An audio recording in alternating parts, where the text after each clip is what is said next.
What's up, everybody? Welcome to another episode of For the Love of Bodybuilding. I'm your host, Logan Shults, and I'm here with my co-host, Ian Powell.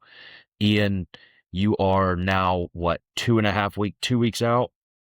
Yep, Um, 16 how days tomorrow. how has your last 7 days been being 3 weeks out? Um, it's been, I would say the hardest thing for me and I think for a lot of people, my energy is just dog shit, you know. As soon as I do my cardio, I do my cardio in the garage. I'm sure that plays a role into it now, but I try to do it as early as I can. Energy is just really bad, really, really, really bad. Hunger is obviously it is what it is. It's just one of those things, but it's almost like a trickery whenever you do get like high days or something like that, which I actually haven't. This is like compared to last year, like I fucking have had like no high days. Um, or last year I was getting a lot of high days. I was like, this is fucking sucks. But I'm dieting on average way more calories, but Yeah. that's for obviously for a reason there. But yeah, just been digging out the last 7 days, just been very steady. Tapering some of the cardio down a little bit. So that's helped a bit as far as energy goes, and that should continue to be titrated out hmm this next week. I'll get my next big update tomorrow because we pretty much just had two guys at the Texas Pro, which we'll talk about later. Yep. So we just kind of said, let's just dig this weekend and just let myself run. So it's just been a process of just managing my energy. Luckily, I'm in a much better spot in my career right now where I can put that for a focus for a couple of weeks. I can be a little bit selfish and not hurt myself at all. So Yep. that's been a big thing for me. But Yeah, I how's feel your like last 10 doing? I feel like I don't see you at the gym nearly as much. Yeah, You know, I've you paused in-person training for the last couple weeks now. Okay. Okay. What's your weight sitting at now? Well, before that, I was just doing in morning people, but now I'm just doing because especially after I trained, dude, I'm like, fucking, I'm done. Yeah. Yeah. There's nobody that's gonna get anything out of me after I'm done training. I'm waking up pretty much routinely at my weight cap of 194. Okay. As soon as we added just like 100 grams or 50, 100 grams of carbs and a meal or two towards the end of the day, sometimes I get a bit flat, or if I'm just getting a little strainy, I'll jump up 2 or 3 pounds fasted and I'll hold it for 2 or 3 days. Yeah. I don't drop. I'm not dropping very quickly. So, Yeah. which is a good spot because it's allowed me just to run a lower food and just get that last bit of body fat out without having to kill myself. Cause, averaging still like 3,000 calories Oh, that's good. average. So it's just, I haven't Yeah. had to really dig myself too much in a hole, and every time I can get in a little bit of a hole, it doesn't take much to get me back out of it. So, Yeah. Okay. but Very cool. haven't been fully filled out yet. So I'm excited to see what that actually kind of feels like. Yeah. Yeah, for sure. Last 7 days, the majority of my life has been um consumed by getting ready for the baby. And we leave for Hawaii here in 2 weeks, and then, every weekend after that, we've got something going on, whether it be, the friends got something going on. Then my wife's got her, the shower thingy, and then it's just nonstop after that. So I probably don't get a break until October, November. Um, so I'm trying to finish up as much of the nursery as I can. Thankfully, I've got one more thing to do, um, and then I'm done. So Nice. It's nursery's coming pretty along. much, yeah, mostly just decorations after this, and then um, my sister-in-law is going to paint clouds on the ceiling. So I painted it blue this weekend, and then she's going to paint over that and paint like clouds. So It's cute. yeah, it'll look cool. Yeah, look Um, awesome. but my my body is starting to hurt from like being down on my hands and knees and being hunched over and Awkward positions. holding my arms above my head for 30 minutes at a time. Yeah, so I'm starting to feel a little bit, It's like we can take sets to beat up. failure, but you tell me to do some shit like that, I'm like, dude, my body's like collapsing. That's what I was saying. Like, there's a difference between like, just holding your arm up here for 20 minutes, fiddling with something. Your Yeah, shoulders start to burn like a motherfucker. I call that like labor strength. Yeah. That's why, like, my dad wants me to come over and do something. I'm like, Dad, this is Ian Powell aesthetics. It's for looks. Don't ask me to do shit because Yeah. it's non-functional. I actually have a take on that. And I know this is completely off topic for what we wanted to discuss today, and I feel like this has Whatever. happened 2 weeks in a row. But Shit. I don't think that there obviously to me there's not a difference in the functional muscle or labor strength and gym strength. The difference is practice. We're used to holding a barbell like this, right? We've got a 1 inch diameter bar in our hands. And that's how we're used to using it. We're used to moving it in a plane. Yes, you're looking like I was holding a dick. I get it. My bad. No. Um, but I think that if you or I were to go work construction, give it 6 months, we'll be just as strong as those guys. We'll be able to do the same things because the strength is there. It's just about how we move and how we can manipulate that weight in awkward grips and things like that. Yeah, for sure. That's how. That's why when you hire movers, they're like normal ass dudes, but they can do these contorted positions. They're not stronger than me. There's no fucking way. They're just They're just used to used it. to picking up positions, weights that are not in fixed, controlled environments. Yep. They know how to leverage things and move their body, pick up crazy shit. That's because they've been doing it for years. A lot of them. So, the 100%. last time we moved, this skinny black guy been doing it for like 25, 30 years, and he was moving shit like crazy. And he wasn't. There's no way this guy's stronger than us. He just knows his shit. Yeah. He just knows how to leverage things properly. So yeah, that's my take. But today we're going to talk about the Texas Pro a little bit. Some interesting things going on with coaches and clients competing in the same show. The winner competing at 8 shows this year. All kinds of things going on. So what do we want to touch on first? I've got some. Let's start with open, man. We just got to go to the big daddies. Yeah. So I'm going to share my screen real fast. Yes, let's throw some fucking images up there because bodybuilding is a visual sport. So I've got the winner, Patrick Moore, pulled up here. And before we do a comparison between him and Reagan, they did this cool slide of him at every show that I thought was interesting. And I thought it was interesting because I actually think that his Atlanta look was better. But obviously the lighting is different, so it's hard to tell. Yeah. But initially, it's hard to tell, and I think judges do get critiqued a lot, but it's based off the lineup too. You're talking about Atlanta, where you had two, Joe and James Hollinshead, who are just fucking tanks. Whereas this one, it's easier to compare Reagan and Patrick because they have very similar aesthetic flow. So it's easy to put them side by side because you don't have a juggernaut. And then before that, you had Nick Walker in there. So it's like you have Nick Walker, James, and Joe Palacios, dude. These guys are fucking huge, massive people. Huge. And, obviously Patrick and Reagan are massive people too, but they have a different shape. It looks just way different compared to those guys. So I think that's why it's, because I think he get overlooked in Atlanta. I think he should have beaten Joe personally. I should have been third, but definitely not beaten Reagan or James in that show. And I thought this show for sure was also very, very close. Again, I wasn't in person, so I can't really tell. Yeah, a bit of a toss up here. I saw videos where I had Reagan, and I saw videos where I had Patrick. I like these. We can go through these because I was watching. I was going 1-for-1. I think front double is Patrick's for sure. Yeah. This one's pretty close, but yeah, it's Patrick. That taper, man, that taper's crazy. Taper. Reagan is a much larger human overall, right? He's big. But anybody that's ever seen Patrick in person, his shoulder width, he's wide. He's very wide. Crazy. It's crazy. He's so wide. So 0-2 for us, and then this is Reagan for sure. Yeah, just a little bit more size and density, and you can't tell on this one, but on live stream, I was like, "Oh fuck!"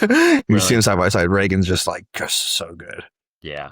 Side shots. We'll get to it, but this one for sure to me is Reagan too. It's just fucking nuts. He's not opened up here on the left. I actually liked Patrick's back a little bit better. I didn't see a shot like this. He has improved his back quite a bit. He's gotten bigger back for sure. And then had he have been able to close these adductors off, But look how Um, stripped fucking Reagan's hamstrings are. I mean, this is big, his dude. hamstrings are crazy stripped. Yeah, I thought his glutes could have been Big. a little bit harder, but right here they look really hard. Yeah, they're super hard there. I And mean, the videos I saw, Patrick looked harder, but he doesn't look nearly as hard in this picture. That's what I'm saying. Like we're judging on pictures, right? so Like pictures are what do we hard. know? 2-3, 2-2. We're 2-2 now, right? 2-2 now. Yeah, This is also Reagan. yeah. Reagan's just his From the back back, he's just poses so big. are crazy. This is Patrick. Patrick, yeah, So 3-3. that arm and yeah, His arms are huge. This is close, but I think Patrick's got him on this one. yeah. So we're 3-4 Patrick. Yep. And they've got it 4-3. This is toss up, but I think Reagan's just too muscular. Agree. Yeah. So we're at 4-4. This is what I'm saying. I was watching this. Yeah. I was going back and forth when I was doing it. I was like, damn, this is close. Yeah, because Patrick looks a little bit harder, like through this outer arm and everything. But It's definitely harder. He's just not as dense. It's a most muscular, bro. He's so much bigger. He's got more muscle. Like, so so much bigger. It's crazy. So yeah, that's what I'm saying. That's how close it was. Yeah. But it's crazy to get to the level to actually be able to compete and do 7-8 shows and get better and better, which a lot of people they don't. You get fatigued, you get tired. But I think when you're ready early on, like his first show was what, March or April. Mm-hmm. You can maintain a lean physique fairly easy if your athlete knows what they're doing. Yeah. And he's a high level and he's not going to fucking lose his mind. Well, Patrick coaches himself. Did you know that? No, I didn't. Yeah, Patrick coaches himself. And Patrick's also one of these guys that ever since I've seen him in 2019, I've always said that he could be very, very good if he ever, I just always felt like he was never really taking it seriously. Like for the next several years, I didn't really think he grew. But it seems like ever since he moved to Florida, he's kind of like stepped it up. Probably getting away from the noise of Well, yeah, he grew up people here in in general. Houston. He grew up here in Houston, so probably getting him in a different environment allowed him to. Sometimes you just need a fresh change, whether that be your personal inner circle and you can just focus on do what you need to do. And I think he's down at MI40, so he's probably got some good people looking over him. They've got a lot of I mean, Barry trains out of there, and I know there's a bunch of pros that train out of that gym. So yeah, it's a huge gym. Yeah. So it was a close one, and then you had Kennedy get third in front of John Jewett, which was awesome, and you could see it on stage whenever John got fourth. He looked at Colossal Ken, and he was like, "Fuck yeah!" He was like, "Yes, dude," which is crazy. Like, I mean, that just tells you he just swapped him like 2 weeks ago too. So literally. I had some pictures of them just a second ago. Where did it go? They're somewhere. I'm sure they don't want to download. Refresh it. Let's see. Oh, there's no actual pictures there. Maybe go to John or Ken. Yeah. Let's see. No. Maybe go to tagged. There's definitely gonna be something in here. Oh yeah, this is the post I saw. So, Sasan coached Luca Pola, who got 7th. Sasan got. Oh, what is this? I guess this was. Oh, Tsunami. This is Tsunami Pro, and then this is I can't even read that. And then the Texas Pro, Toronto Pro. Yeah, is this Toronto? I can't even read it, man. Oh, come on, really? Why the fuck are we sideways? There you go. There we go. Yeah, Ken's such a great physique. Also, by the way, you can say the same thing with Patrick. Patrick is like 40, but he got started later on, and but John is a masters too, competing at this level. Yeah, it's crazy. Kareth also as well in 212 is very similar. I think Kareth is like fucking 50, dude.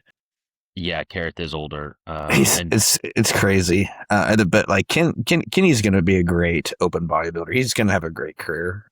Yeah, he is. He's such an awesome physique. Like, look at that wingspan. Like, look how wide he is. I think working with John's going to be good for him too. Yeah, I think so. He looked crazy. Well deserved third. I think he was 5th or 6th in Atlanta. Yeah. Is John still doing these crazy Masteron numbers? Yeah, he's a big mass strong guy. I could actually probably pull up their log right here and see what they did for this one. But yeah, he's a big. Yeah, Kennedy's good, man. Kennedy's really good. I'm very excited to see how he does in the future. Here we I think go. there you go. That's a good one. Yeah. Just a matter of time, man. He's young. Yeah, he's very young. He's I don't huge. know. I don't know how old he is, but I This don't is even think technically he's like 30 yet. that's technically his rookie year. I think he competed once last year, but this is like his first rookie Yeah. season. Yeah. So very good Texas Pro class, Yep. Anybody else open you want to touch class. on there? 212 Courage, Marcus, and Juan, who was a badass top three.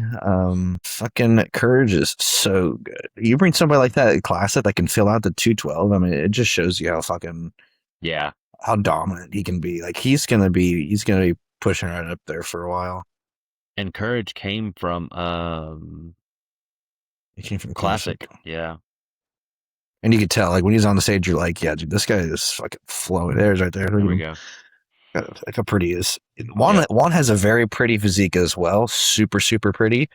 And then you have Marco right in the middle, who's just this fucking dense, grainy bodybuilder. I think Marcus should probably eventually go to open. He's just got this fucking look at that, Yeah. dude. It is How tall is awesome. how tall is he? I don't know how tall he is. He's got I don't know how much more muscle he can put on his frame, but you can see like his midsection. A lot of these guys now, 212 is becoming very aesthetic. Yeah. You got a lot of young guys Well, with beautiful lines in them. Like Ben had a guy, Nick Brass, in this call out. He's probably the most conditioned guy here with this guy. He's just like he's just too big. Like he's too blocky almost. Like he people like these I feel like now have to go to open. think Say they're five that five. I feel like bodybuilding as a whole is moving, like they're just starting to judge on shape. Like Yeah. shape is taking a little bit more priority than it has in the past. Um, Now, obviously, when you look at shows like, what was it, Tampa Pro, where you had um, Nick win first, and then who was second? James. James. Yeah, James. So you go from like, I mean, I guess they're both just absolute mass guys. Who got third in Tampa? Joe was in Uh fourth, right? Joe's in fourth. Third was Reagan. Did Reagan compete in Tampa? Yeah, pretty sure. Yeah. Yeah. Go to Marco versus Juan right there. So you can take a look at how pretty Juan is too. Juan's got an awesome physique. Kind of looks like a baby out there. It's really weird. He does look like a child. His awesome physique though. He won I think he won not Tampa, but he won Atlanta. He needs to do some core work. You can see that starting Yeah. to distend down at the bottom. And I think that's where you can see somebody like Nick, who has been blocking the waist. He's been working on his midsection. When he's posing out there, he can keep that thing tight as it possibly can Pretty be for him. pretty damn tight, yeah. I mean, you can whenever you have developed abs and stuff like that, you can only do so much to Mhm. offset that. You know, it's not going to just go away. No, Yeah, for you're gonna sure. have to just learn to make it tighter. Yeah. So then we've got Classic. Classic. Gabe won back to back, so he faced Oh, Momo again. So Omar, who apparently is 280 in his off season, Jesus. which is fucking. This guy's 280 in his off season. I don't understand.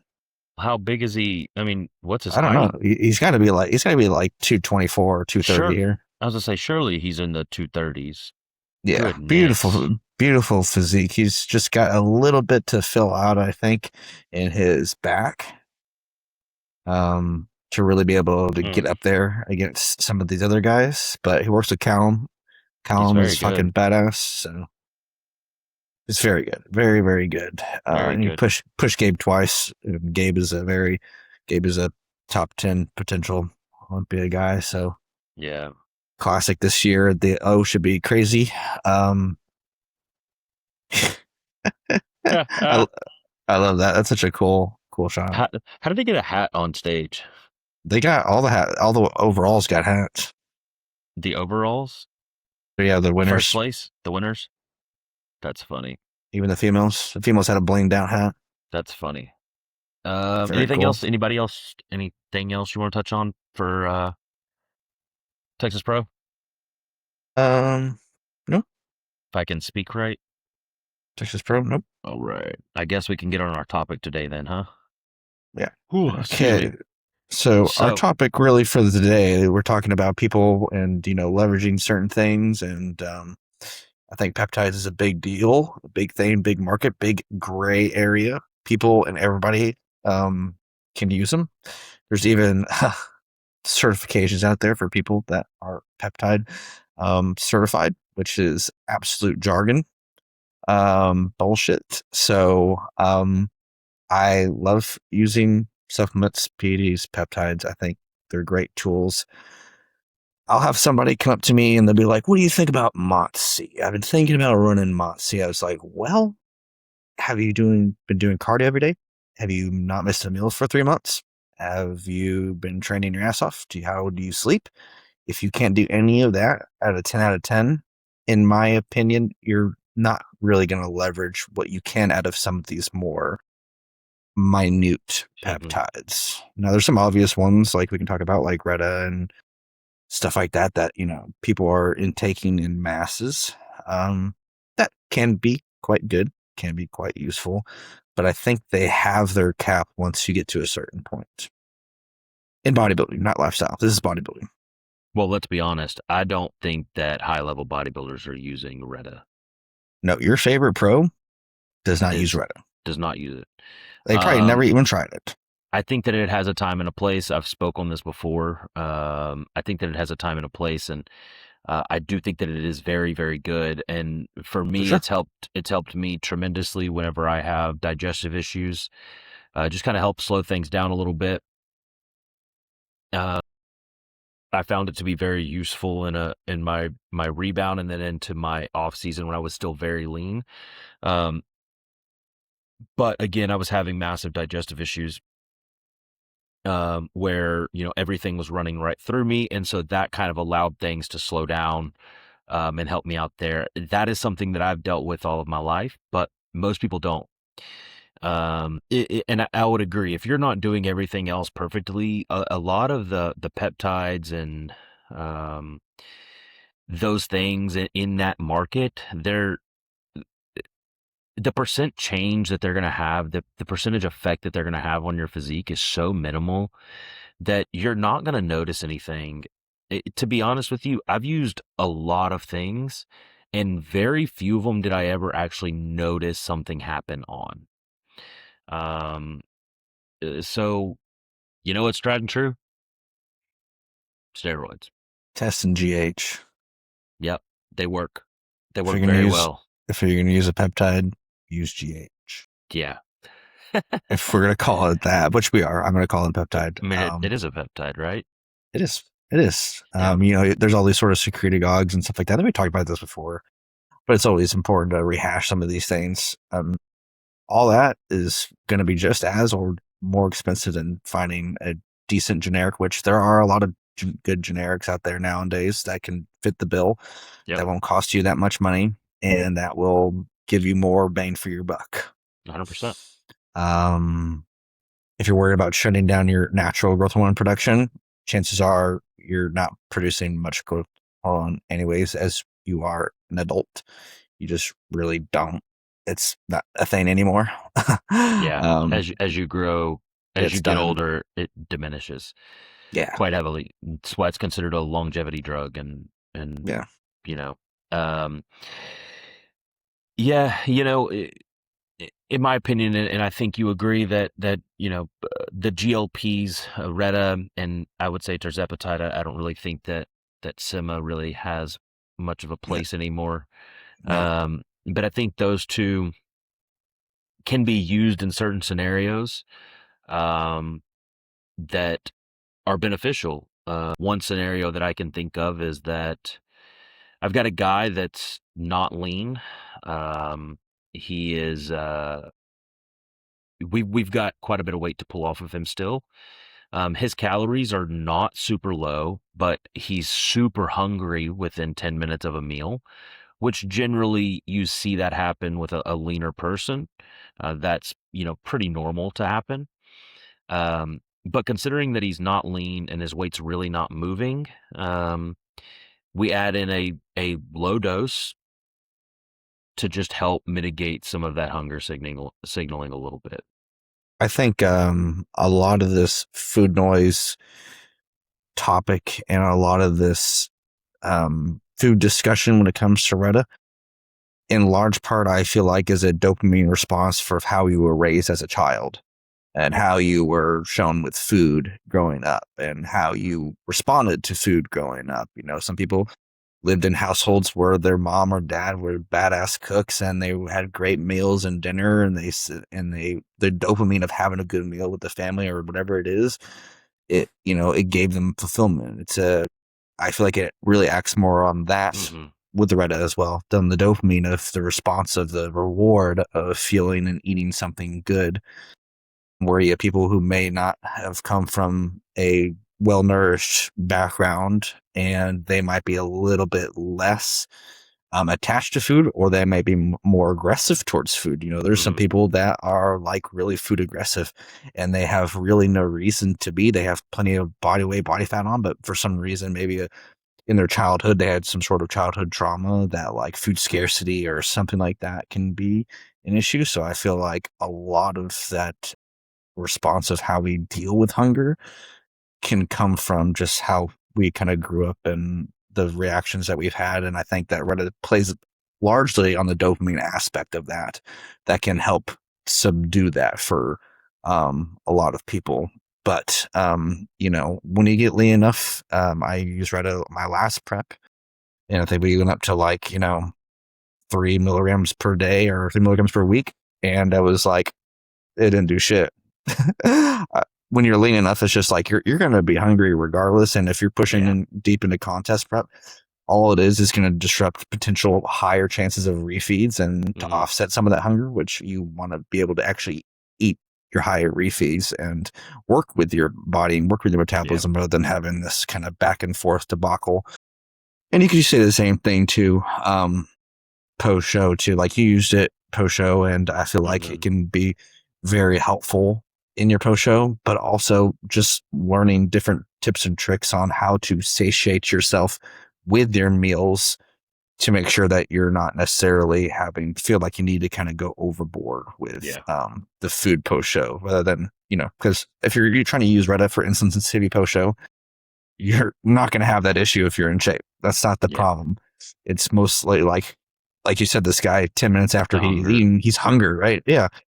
Of course, your body's going to be, when I'm on my refeeds and I have my meal, it's like, okay, 10 minutes, I can eat another one. It's like, it's like, just chill. Just, you have to, first of all, be very present when you're eating those meals. Don't scarf them down. Go slow. And that can be very hard to do whenever, you've been dieting for quite some time. So what are some you're going to go say something? Bodybuilding is supposed to be hard. If it wasn't hard. Easy. Yeah. It's not supposed to be easy. If it was easy, everybody could do it. Everybody would be in shape. Everybody would be peeled out of their mind. Insane physiques. But the reality is that it's very difficult. And that's okay, right? It's part of bodybuilding, right? I actually don't even use Retta really with clients that are going into, that are prepping or in prep. Unless it's something that I have had somebody before that it was prescribed by a doctor and they kept it in, but they had it in the entire time we were working together. So I just left it alone and it was fine. But other than that, I don't really have people take it to help them mitigate the side effects of prep. It's a tool to use when it's absolutely needed. But that's it. It's not like testosterone for men. Every man in a bodybuilding prep is on testosterone. Yes. Assuming you're enhanced, right? Obviously, but it's not like that, right? Yeah. And plus, once you start doing that, where's the line? Yep. Where do you draw that line? Oh, okay. I'm 4 weeks out. I should I'll start taking Redism now and control now. What happens when you do a show in 3 weeks after that? What happens if you do 4-week show next year? Are you always just going to use that same exact tool and always do it at the same time, and then maybe get a wrong batch, or maybe get a under patch, or maybe get trizepatide instead of, because none of this shit's really regulated. So it's Yep. like you're taking a risk, and if you want to do this for a long time, uh, you're going to have to just learn how to do it. And chances are, the more off seasons, more times you can kind of rinse, repeat it, and learn just to do the process better. It's just going to get a little bit easier over time, and you learn tips and tricks and stuff like that when you diet. If it's your first time dieting for a contest prep, you're not going to know a lot of tips and tricks. And the more Yeah. times you do it, you're going to learn, okay, I can time my meals, or I can filter this, or I can do this, or I can add this into there. Like you kind of learn things to make it more enjoyable, Hmm. rather than make it so hard of a task, because it is supposed to be hard. Uh, when you are super lean, you're not going to have a lot of energy. You're going to be really tired. Your sleep is not going to be great. You're going to have times where, your body just wants to wake you up, and you're just okay. But that's the whole point. If you're feeling or experiencing any of that for a long period of time, chances are you're going in the right direction. Yeah. Chances are you're going to be pretty fucking peeled. It's just the way it is. Yeah. Yeah. Your body's going to wake you up at some point. It's just, it is what it is. Right. Yeah. So quit trying to make this shit easy. Yeah, because I mean, you can leverage all these things to make it as easy as possible. But then again, there is always going to be a line you're going to have to cross, and then you have to hold yourself to that line. So it's not like So, so what peptides do you actually use outside of growth hormone and Reta? the ones currently I've used for this one. I use injectable SLU for a lot of this prep, and I found that to be pretty helpful. Rather than using a small dose oral one, I will be using a higher dose one for post show, just to test it out to see if I feel a difference. Well, so when I do the injectable SLU, I found it pretty helpful for fat loss, for mostly energy. When I go intramuscular and then I wait 10, 15 minutes, I go do my cardio. Like, not really as much now because I'm so fatigued, I'm so tired, and I'm just kind of fucking doing it. But for 90% of my prep, I was like, like I was like fucking, it was like it taking like a shot of energy, but like not energy. It was just like endurance. Like I could just Yeah. fucking move. Yeah. And I think it's because it was injectable. I don't know if I'm going to get the same response when I move to like 100 milligram tablets. I don't really What know if I'm going to get the same response. what dose are you taking it at? 7.5 milligrams per ml.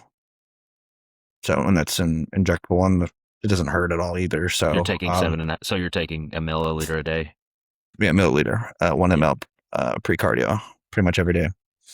Um, I don't know if I would consider injectable carnitine, but I'm a big fan of it. I know a lot of people hit or miss, but ever since I've been using it and last prep, and I'll use it for all my off season this year. I think it's just another way, especially if you are leveraging growth hormone stuff like that, to help kind of break up some of these glute force transceptors and stuff like that, and break up some of these free fatty acids.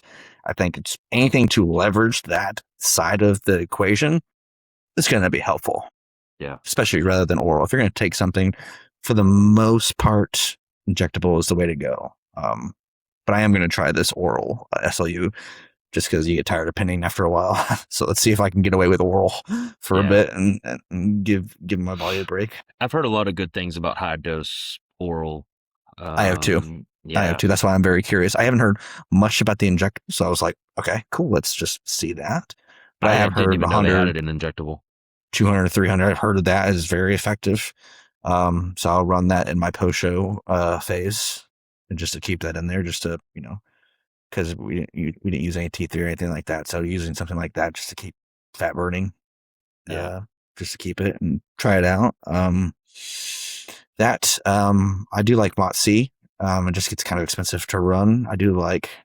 I find a little bit of a benefit at like 1 milligram a day. I found when I've gone to 2 milligram per day, I feel definitely overall more energy, and it's just kind of like, to me, I would say it's more of like a lifestyle version of like a cleanse without Hmm. any stimulant kind of effect to it.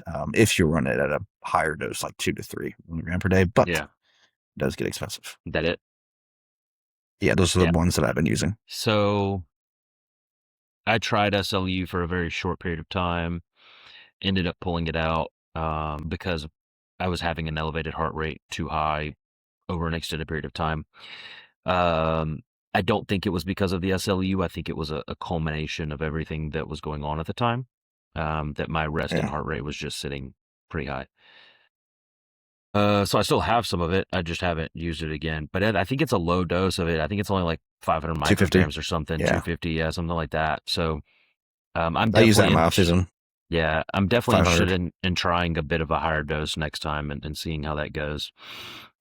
Yeah. I go ahead. I was just I did notice when I was on Reddit that my average heart rate creeped up in prep and in my rebound. I pulled it out in November last year. It was like sitting at like 82, whereas like in this prep I'm sitting at like 68. Yeah, yeah, And so for me, and that's a big issue. Your heart only has so many beats in it. So Reddit for me, using it like that, if I just noticed it over time. I was like, all I'm seeing is this heart rate trend going up, and mm, stimulants and fat burners are gone. So the only thing left was the Retta. yeah, yeah, yeah. M- MOTC, I tried it. I really didn't care for it. Um, if I remember correctly, it hurt like a motherfucker when I injected it. Um, I might be wrong on that. I might be swapping it with something else in my mind because I've tried a bunch of things, but I didn't really care for it all that much. Let's see.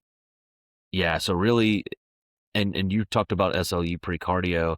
I actually tend to use something from Modern Amino pre-cardio or like a Helios, something like that. Helios, yeah, Yeah, where it's got like um cleniohembine. yeah, but it also has the one from Modern Aminos actually has ATP in it. Um and that dude will get you going. Mm-hmm, That dude will get you going big time. So I actually really liked that pre-cardio, but I tend to like a little bit more of the amino blends than mm-hmm, necessarily the peptides. The mm-hmm. amino blends, at least, like, it's not hit or miss on if they work. Yeah. So anything else on peptides? Nope. Stop trying to make this shit easy. It's not supposed to be. And if you're always looking for the easy way of these things, you This are going to isn't for hit you. walls mentally quicker and you're going to give up quicker. So when I'm on the cardio and I've got, and I'm 10 minutes in, I just did legs the day before and I have another 45 minutes. And I'm like, fuck, like my legs are so fucking tired. I'm fucking exhausted. But I know that there are people out there that are hospitalized that can't do anything with their body, that are just completely bedridden, that would love to look even halfway decent like Mm-hmm. me.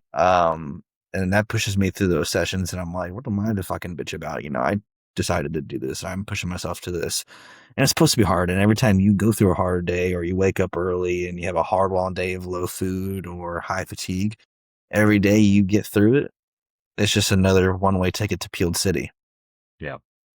So embrace the hard stuff if you want to do this for not just 1 or 2 seasons, if you want to chase your pro car or pro physique or whatever the fuck you're into.